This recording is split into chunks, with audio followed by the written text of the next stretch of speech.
Greenland, as you may know, is neither. Not green and not really land, but rather covered by the second largest body of ice in the world, second only to the Antarctic ice sheet.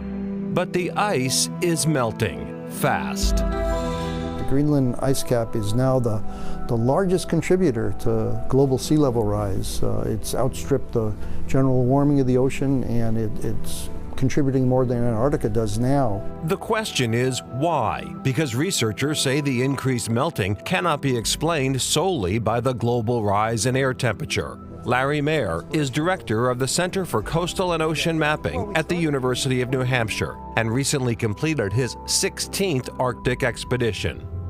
It's right now the largest source of uncertainty in the models of the global sea level rise come from understanding what those melting processes are at the interface of the ice and the ocean.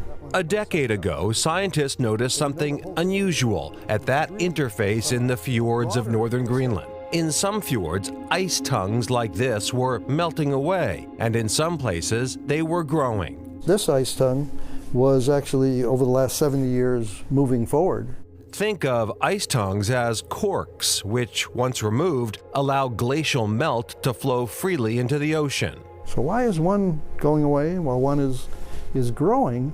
A decade of study by dozens of scientists led to a working hypothesis, confirmed on Mayer's various trips to Greenland. And what we found was that there was a cause other than the air temperature warming, and that was the fact that there's warm water. When we say warm, we mean over 0 degrees, that is circulating around the Arctic Ocean. It comes from the Atlantic. And if what we call the bathymetry, the shape of the seafloor, allows it, it will flow into the fjord and get under that ice tongue and start to break it up and melt it.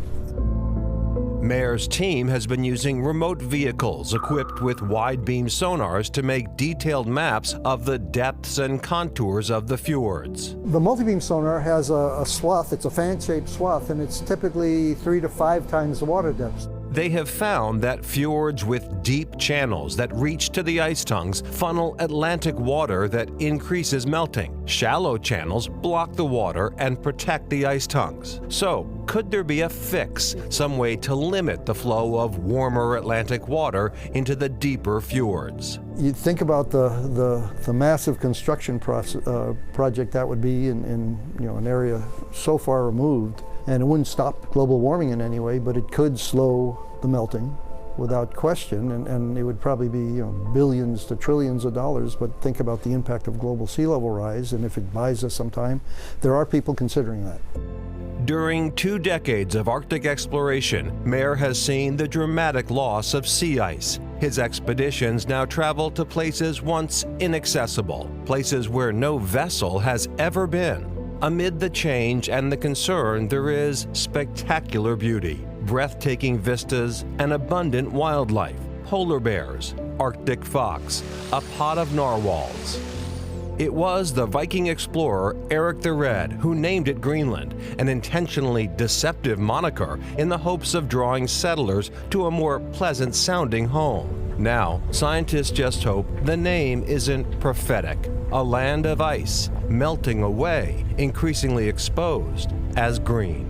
The Arctic is the canary in the coal mine for climate change, and particularly the sea ice and the melting of the ice. It just appalls me to think that anybody could think that things aren't changing rapidly and that we're having an impact on doing that.